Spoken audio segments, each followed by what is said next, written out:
تو اچھا یہ بتائیے، کوئی آپ نے اس سلسلے میں کوئی فتویٰ لیا ہے علماء کرام سے کہ بھئی اگر کوئی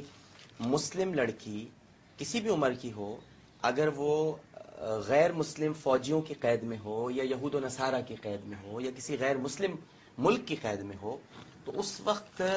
کیا علمی مسئلہ ہے یہ اور کیا دینی رائے ہے کہ کیا کرنا چاہیے مسلم حکمرانوں کو،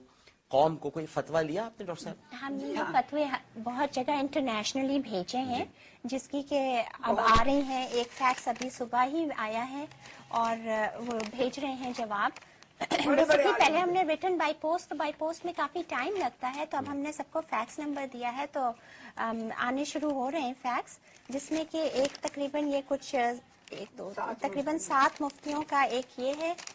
فتویٰ، جس میں کہ لکھا ہے کہ اگر کوئی مسلمان خاتون غیر مسلموں کی قید میں ہو تو ایسی صورت میں تمام مسلمانوں پر اجتماعی اور انفرادی طور پر لازم ہے کہ جس کو اس قیدی کے قید ہو جانے کا علم ہو، وہ اپنی حیثیت اور استطاعت کے مطابق اس قیدی کو رہائی دلانے اور غیر مسلموں کی قید سے چھڑانے کی ہر ممکن جائز طریقے سے کوشش کرے. اس سلسلے میں حکومت وقت کی ذمہ داری چونکہ تمام لوگوں کے بنسبت زیادہ ہے اور اپنے ہم وطنوں کو واپس اپنے ملک میں لانے کے لیے مؤثر کردار ادا کر سکتی ہے، لہذا شرعاً اس کی ذمہ داری سب سے زیادہ ہے. ناظرین کرام، ہم یہ بھی دیکھتے ہیں کہ پروفیسر مفتی منیب الرحمان صاحب، جو کہ اتحاد تنظیمات مدارس دینیہ کے سربراہ ہیں اور تنظیم مدارس اہل سنت پاکستان کے بھی سربراہ ہیں، چیئرمین مرکزی رویت ہلال کمیٹی پاکستان ہیں اور مفتی اعظم پاکستان ہیں. ذرا یہ دیکھتے ہیں کہ وہ کیا فرما رہے ہیں اس سوال پر کہ اگر کوئی مسلم لڑکی کسی بھی عمر کی ہو، غیر مسلم ملک کی قید میں ہو، غیر مسلم فوجیوں کی قید میں ہو، تو پھر مسلم ملک پر اور جس ملک کی وہ رہنے والی ہے، جس مسلمان ملک کی رہنے والی ہے، اس کے عوام کی کیا ذمہ داری ہے؟ پروفیسر مفتی منیب الرحمان صاحب اور عالم اسلام کی بھی کیا ذمہ داری ہے، وہ بیان کریں گے. السلام علیکم ورحمۃ اللہ. بسم اللہ الرحمن الرحیم. آج کل کی دنیا کا ایک مسلمہ اصول ہے کہ جس سرزمین پر، جس مقام پر اور جہاں پر کوئی شخص کسی جرم کا ارتکاب کرے یا اس پر کوئی الزام ہو، تو اسی ملک، اسی علاقے اور اس کے قریب ترین عدالت میں اس کا ٹرائل کیا جاتا ہے. یہاں تک کہ ہمارے شہری نظام میں یہ دیکھا جاتا ہے کہ کوئی قتل یا ڈکیتی کا یا چوری کا واقعہ کس تھانے کی حدود میں ہوا ہے، جس پولیس اسٹیشن کی حدود میں جرم کا ارتکاب ہوا ہو، اس کی ایف آئی آر وہیں درج کی جاتی ہے اور اس کی تحقیق وہیں کی جاتی ہے اور پھر اس سے متعلقہ عدالت میں اس مقدمے کو چلایا جاتا ہے. اس اصول کے تحت ڈاکٹر عافیہ صدیقی نے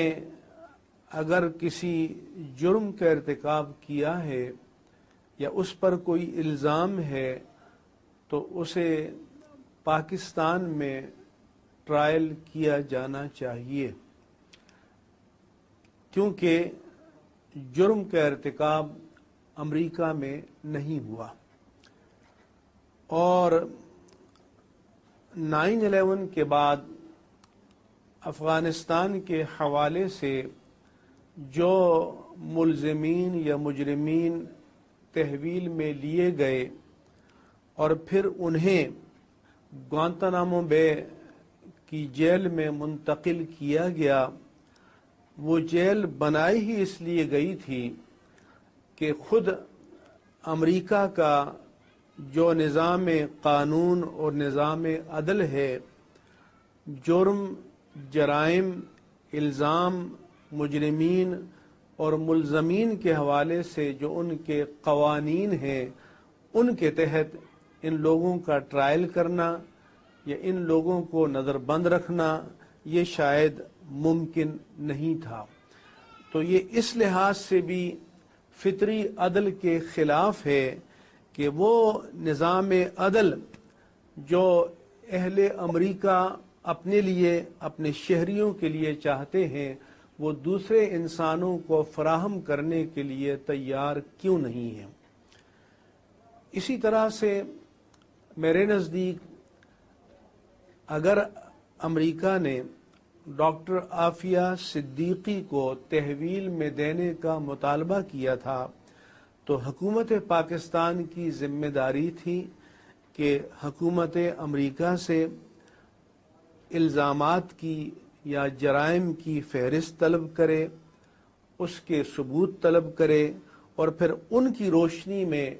ڈاکٹر عافیہ صدیقی کا پاکستان کی عدالتوں میں ٹرائل کیا جاتا۔ جس طرح بمبئی کے واقعے کے بعد ہندوستان کی حکومت نے پاکستان کے جن شہریوں کو اپنا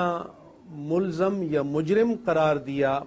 حکومت پاکستان نے وہ لوگ ہندوستان کے حوالے نہیں کیے بلکہ یہ مطالبہ کیا کہ آپ ہمیں ثبوت دیجئے، آپ شواہد پیش کیجئے، اگر مناسب ثبوت اور شواہد اور شہادتیں ہوئیں تو ہم ان کو پاکستان میں ٹرائل کریں گے اور پاکستان کے نظام عدل اور نظام قانون کے مطابق سزا دیں گے۔ تو سوال یہ ہے کہ یہی معیار امریکہ کے حوالے سے اور ڈاکٹر عافیہ صدیقی کے حوالے سے کیوں نہیں اختیار کیا گیا؟